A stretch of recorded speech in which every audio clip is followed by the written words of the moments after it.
Good afternoon, ladies and gentlemen. Thank you for joining us once again. Welcome to day 2 of the Defense One Summit Outlook 2022. I'm very honored and pleased to have our distinguished guest today, the National Security Advisor Jake Sullivan, joining us, followed by a great slate of speakers to come, including Colin Kahl, the Undersecretary of Policy at the Pentagon, and speakers after that from Wall Street, on space, from Space Force, on technology from Capitol Hill.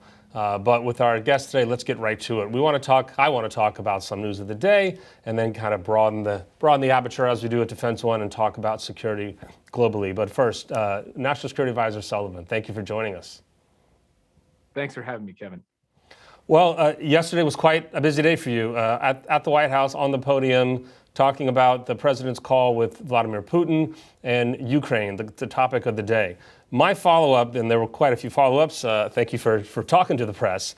My follow-up is that you said that equipment and material were at the ready from the United States should it be asked for. So what I want to know is what kind of equipment and material is the United States willing to give?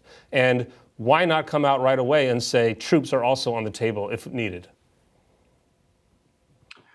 Well, so first, we have reported to Congress over the course of the past months since we've come into office on the hundreds of millions of dollars in defensive assistance that we've provided to Ukraine.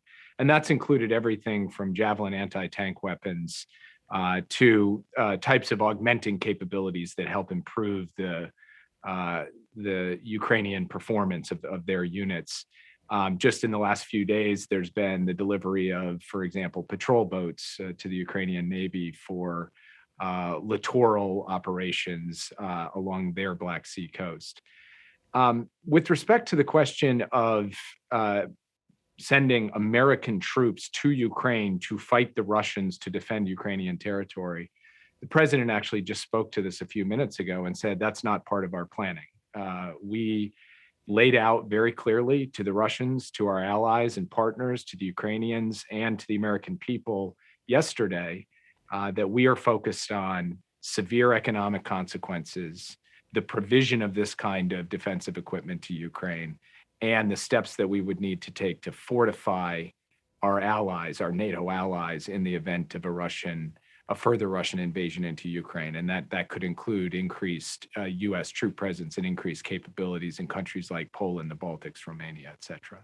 I heard you say patrol boats. Last night, Senator Inhofe, ranking member at the Armed Services Committee, called for anti-air, anti-tank, counter-artillery weapons, cyber capabilities. It sounds like a lot more than patrol boats.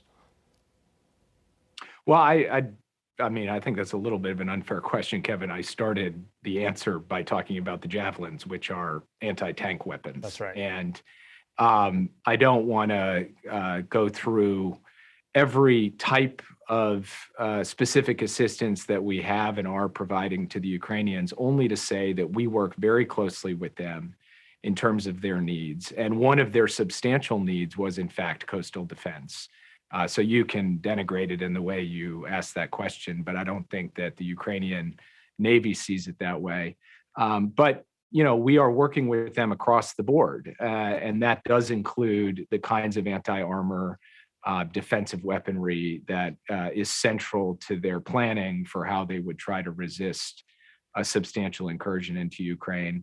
And some of the other features that Senator Inhofe talked about have been a part of the hundreds of millions of dollars in assistance we provided just this year alone. Well, I ask it because it's the framing that's the politics of this moment, where the criticism, running rampant on Fox News right now is that Biden is too weak. The White House is too weak. This isn't enough. It doesn't go far enough.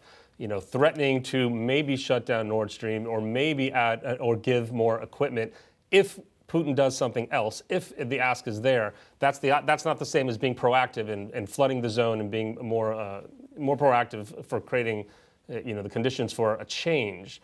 What's your response to that criticism? So I want to talk to you about what it means to be proactive.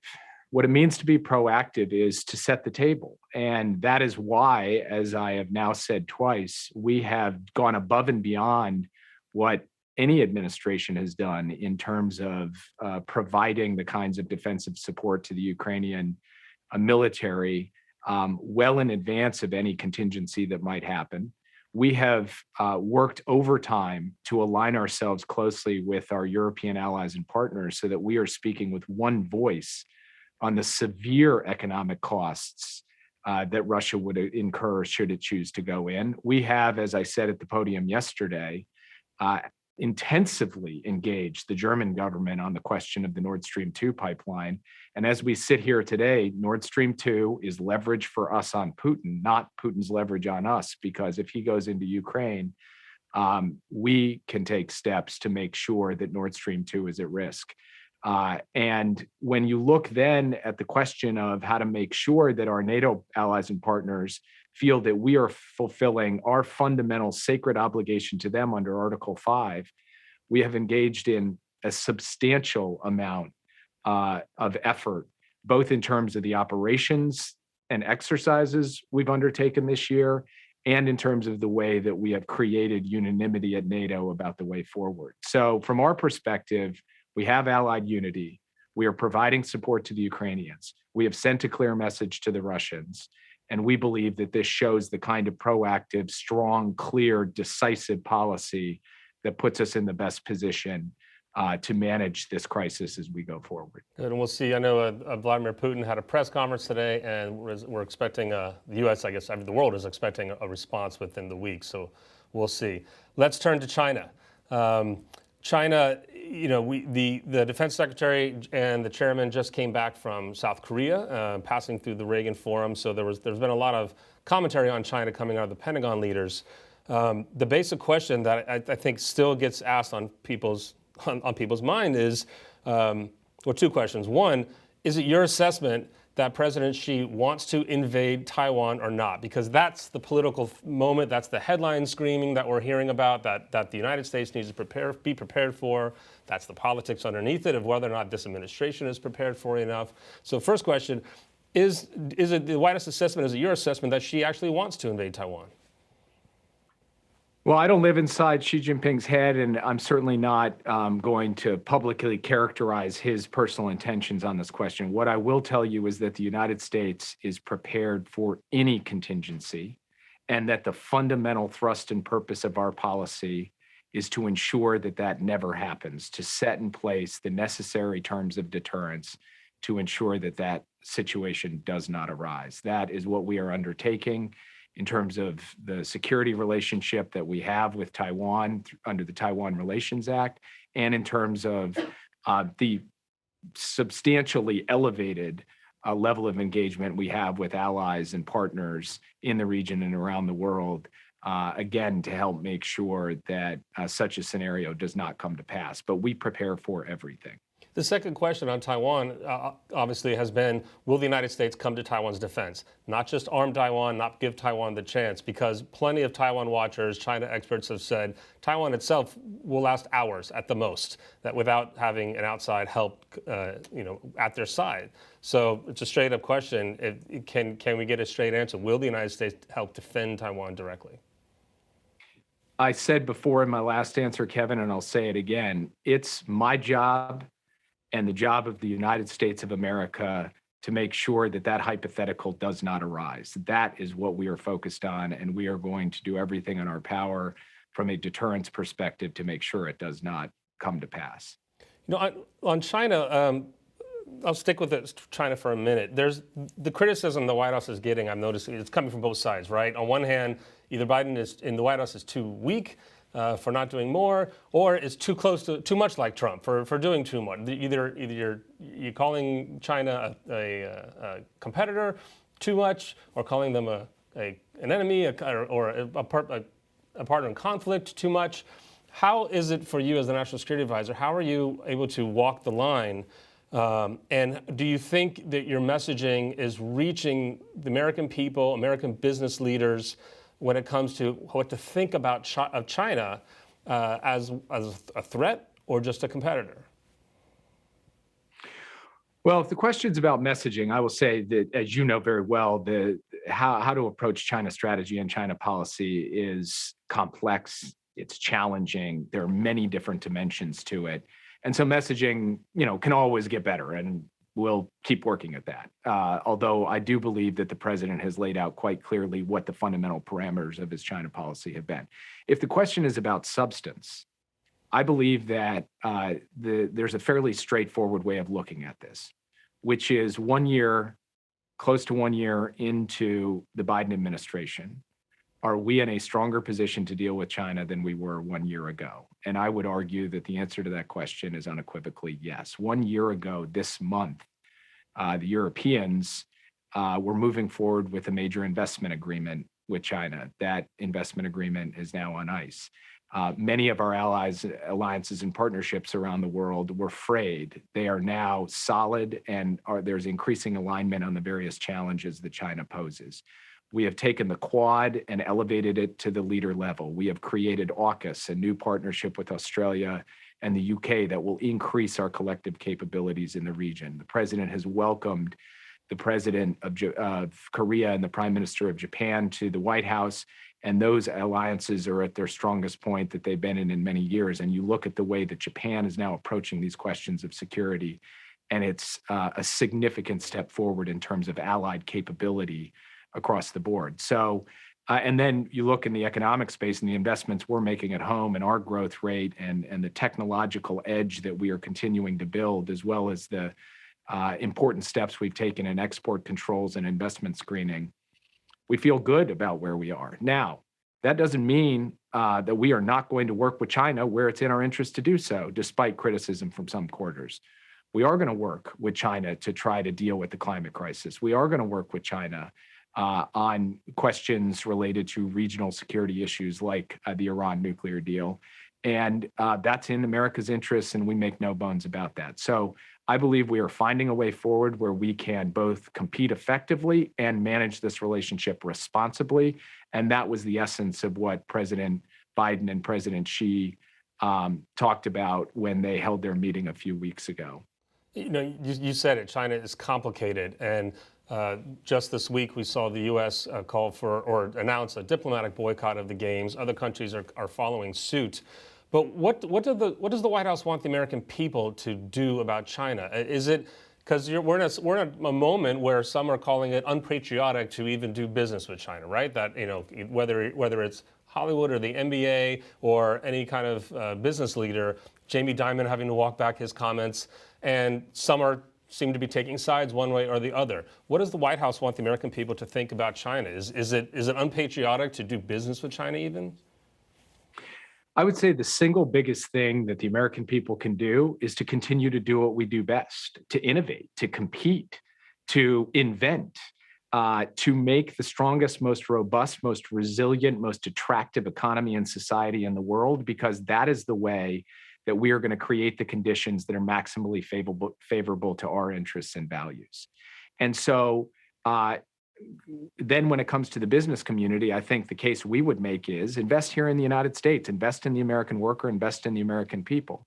And to the extent that you're doing business in China and doing business elsewhere, do so mindful of the values that this country was founded on, and also do so mindful of the fact that China and its non-market economic practices represent real challenges from the point of view of intellectual property theft, forced technology transfer, and the impingement on those values that I just discussed.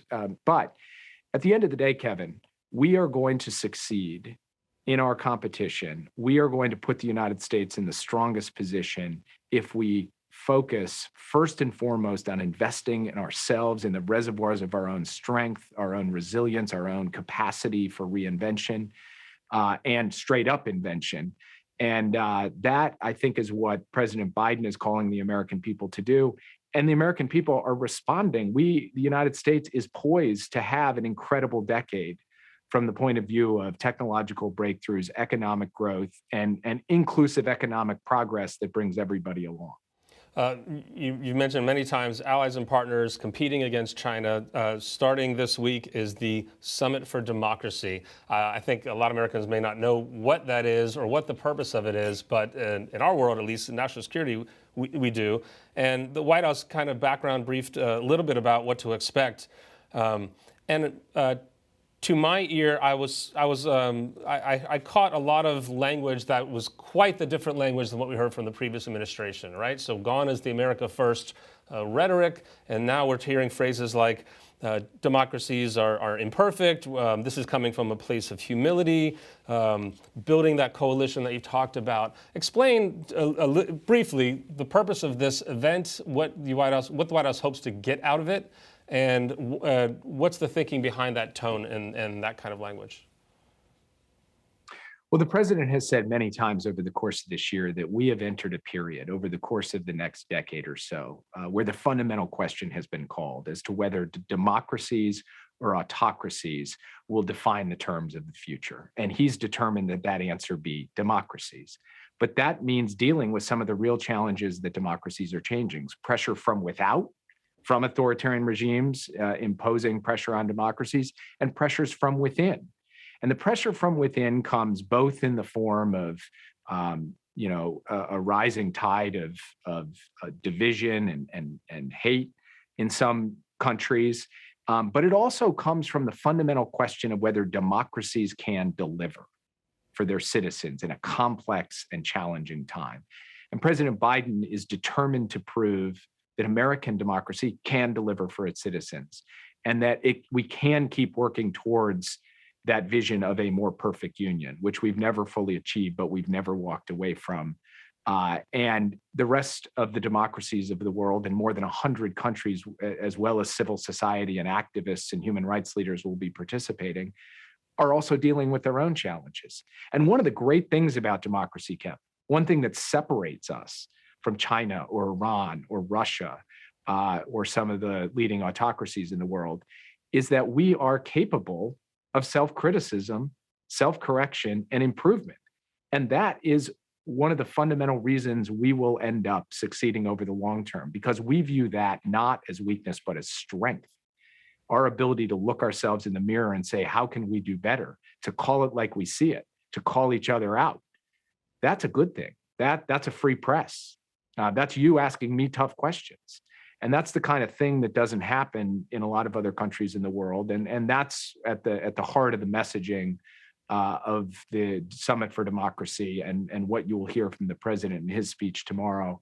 And what you will hear from all of these leaders from every continent in the world, every corner of this globe, who want to see democracy thrive and ultimately define the future as opposed to autocracies doing so. So thank you for all of that. I mean, the criticism, there are a couple of interesting criticisms of just the idea of it was, right, where do you draw the line of who's a democracy and who isn't? And another one is that basically this is a circling of the wagon, and if you're Russia or China or any other country not invited, how do you not see this as a provocative move? I mean, if NATO is enough for Russia to consider it as a coalition, a threat, even if it's defensive, isn't this more of creating more polarity versus trying to create bridges? Well, look, the president has over the course of this year engaged in so many different formats to deal with the security, economic, and political challenges the world faces. The G7 and the G20, the Quad, the United Nations, NATO, the US-EU Transatlantic Trade and Technology Council. And some of those include COP26, a global COVID summit. Some of those include both democracies and autocracies. Some of them include China and Russia. Some of them just include democracies, like the G7 and NATO.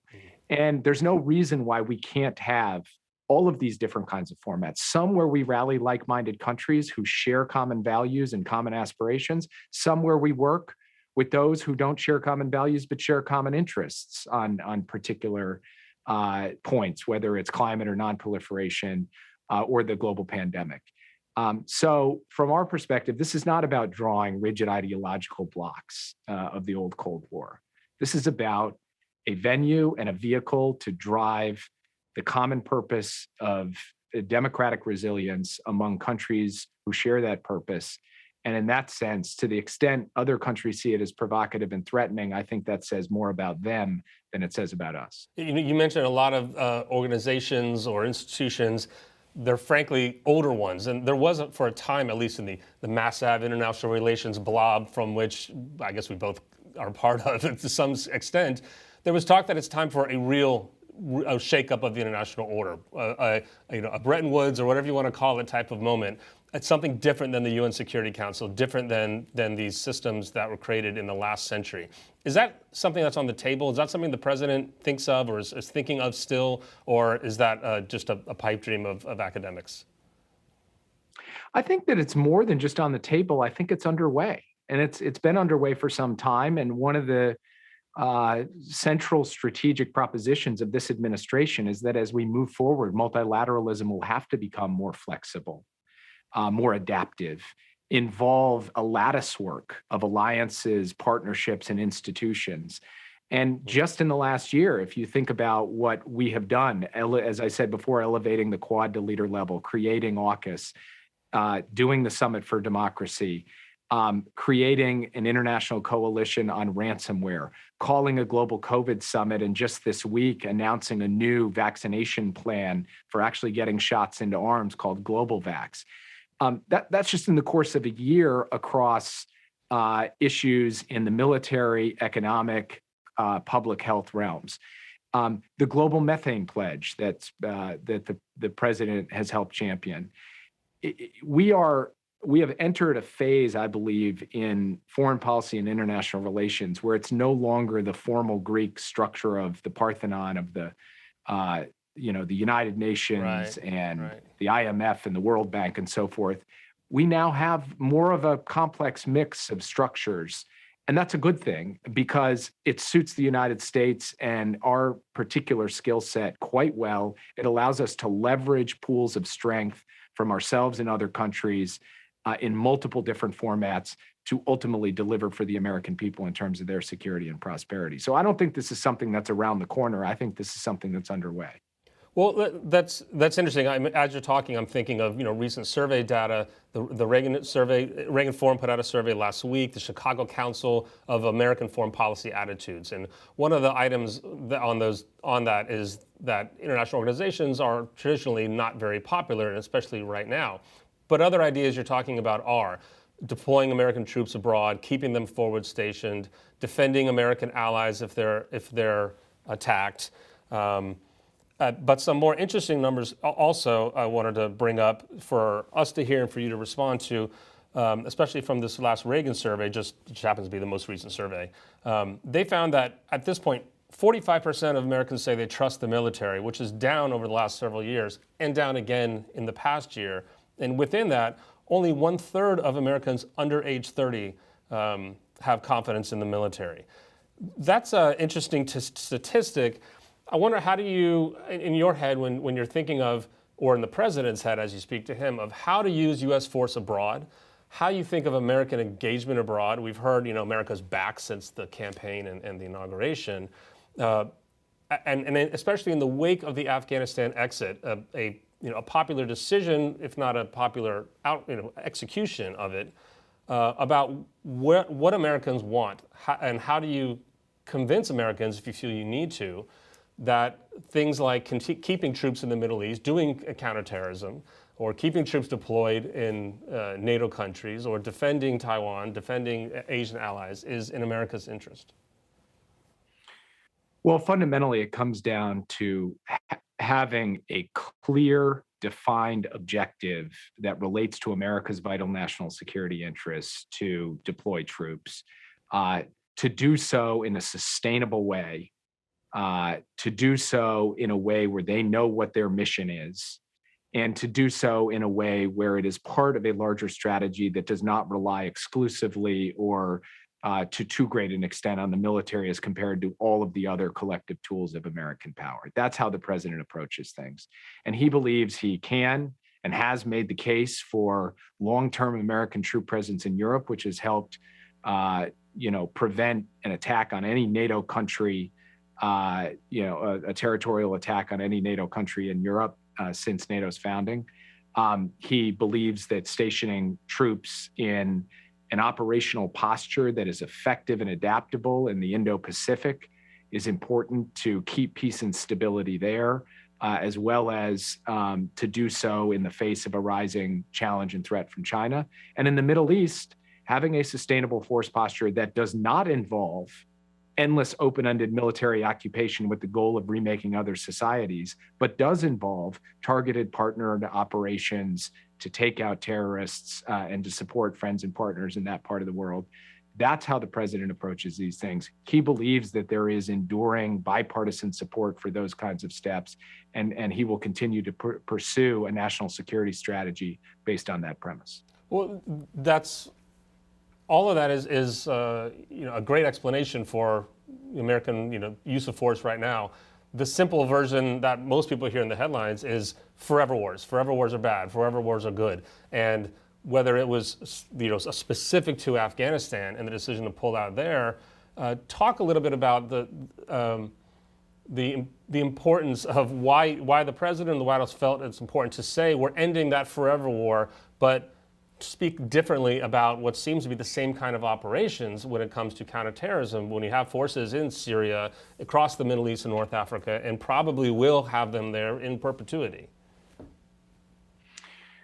Well, as the president has said many times, and those of us who work for him have said as well, in Afghanistan, he faced a circumstance in which, based on the deal that Trump struck with the Taliban, as of May 1, 2021, we'd be back at war with the Taliban in a foreign country with the strong likelihood that we would have had to flow in additional forces and take casualties, all in service, yes, of a counterterrorism mission, but also in service of maintaining political stability in another country. That was a core part of the American participation in that war over the course of the past many years, despite the costs, human, economic, and otherwise. And the president's view was that after 20 years, it was time to turn over the responsibility for that to the Afghans themselves, and that we could continue to protect our counterterrorism interests in that area with a strategy that did not involve permanently stationed forces on the ground. In Iraq and in Syria and in other places in small numbers where we are not in active combat, we maintain a troop presence for purposes of counterterrorism. But the idea of the United States being at war, in a civil war, in another country, with a mission that includes counterterrorism but transcends counterterrorism, the president determined that era should come to a close. Last question to wrap with. Drive forward Afghanistan, since we're talking that. Can you give us an update of has the United States been able to perform that mission over the horizon as was planned? And what are we seeing? Is there a greater external threat or threat of external attack from those terrorist groups inside Afghanistan? Or has the United States been able to keep the threat level that it wanted? And and last question to that is there's the SOCOM Commander General Clark said that the U.S. has had to rely on other Afghans, not just the Taliban, and other foreign governments in Afghanistan for intelligence on the ground for things like targeting, but also for any potential uprising of Afghans that might be brewing or underlying in Afghanistan against the Taliban. Are you seeing any evidence of that? Or is there any desire to support that kind of a change? So first of all, Kevin, there is a terrorist threat in Afghanistan, and I make no bones about that. There is a terrorist threat in Yemen and Syria and Iraq and Somalia and across multiple countries in Africa, the Middle East, and South Asia. In fact, the terrorist threat has metastasized and spread to many different geographies, which is another reason why pouring so many thousands of troops and billions of dollars into Afghanistan, given the changing nature of the threat, did not make sense on an ongoing basis.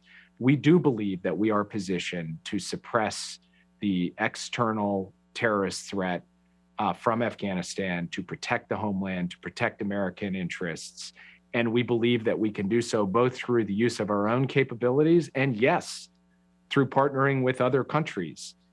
Which, by the way, we do everywhere, and our counterterrorism strategy is made much more effective through the joint work that we have. For example, the de-ISIS coalition involves dozens of countries. And it's not just about kinetic use of force or even just about the acquisition of intelligence. It's about disrupting finances. It's about stopping foreign fighter flows. And we are working on all of that. We also feel very strongly that we need to increase the level of energy and focus around the terrorism threat as it exists in many other parts of the world, and that a whole of government, every tool in the toolbox strategy has to be applied for that purpose. And that is what the Biden administration's counterterrorism approach has been about and will continue to be about as we go forward. Jake Sullivan, National Security Advisor. We are out of time already. I can't believe it. I could keep you in the chair much longer, but I don't think your staff would appreciate it. Are we going to get a national security strategy anytime soon?